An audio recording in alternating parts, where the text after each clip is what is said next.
Crime is often reduced to headlines. Criminal psychology looks beyond them. This series examines real criminal cases through psychological theory, behavioral analysis, and ethical reflection. Each case is presented independently, not to sensationalize, but to understand. Welcome to Criminal Psychology Case Files.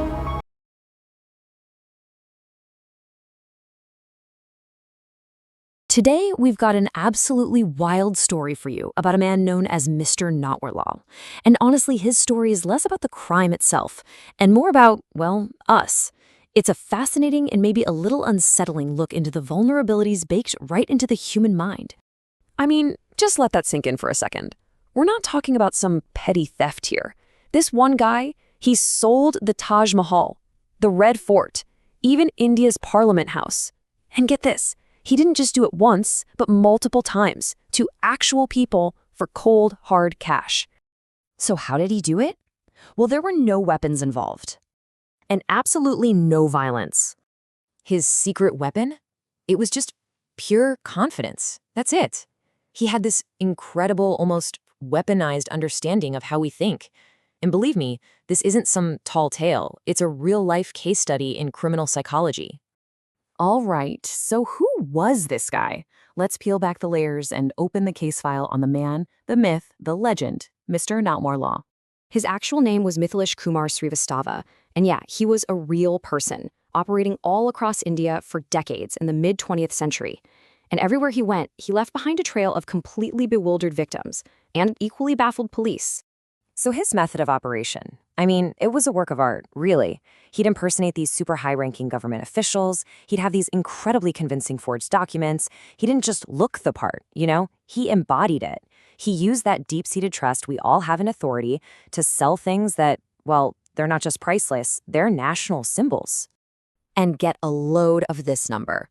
If you took all the properties he sold and valued them today, we're talking about over 129 billion rupees. That is just an insane amount of nine. And it was all built on nothing more than sheer guts. So look, the big question here isn't how could he legally sell the Taj Mahal? Because obviously he couldn't. That's impossible. The real question, the one we're going to dig into, is how on earth did he make it psychologically possible? How did he get people to actually believe him? And that brings us right to the anatomy of the con. You have to understand, Natwarlal wasn't hacking computers. He was hacking people. He was finding the bugs in the human brain and exploiting them. And this right here, this is the key to the whole thing. Natwarlal knew something about us that's kind of unsettling, right? That people don't really verify confidence. They just surrender to it. When someone acts like they know exactly what they're doing, our first instinct isn't to be suspicious. It's to go along with it. He was a master at exploiting our brain's little shortcuts, what we call cognitive biases. The first one is a biggie, authority bias. We're just hardwired to trust people who seem like they're in charge. So when he showed up looking and acting like a top government official, he basically flipped a switch in his victims' brains that said, this guy's legit. They weren't buying the Taj Mahal, they were buying his performance of authority. And then there's the halo effect. Think of it like this. Because he was so confident and charming, it created this glow around him, a halo, and that positive feeling about his personality just spilled over into everything else. Suddenly, his wild claims didn't seem so wild anymore, because hey, this guy seems great, he must be trustworthy. If you look at this from a criminal psychology angle, Natwarlal is like a textbook case. He had this incredible way with words. He could plan things out in painstaking detail, and he had zero emotional attachment. No remorse. But the big one is what's called a theory of mind. It's this uncanny ability to know what other people are thinking and feeling.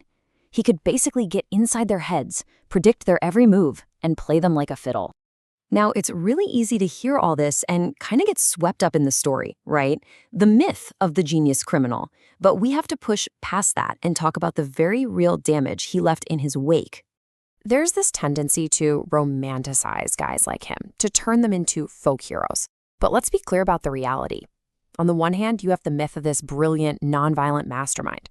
On the other hand, you have the reality, people who lost everything, a public that no longer trusts its own institutions, and victims with psychological scars that last a lifetime.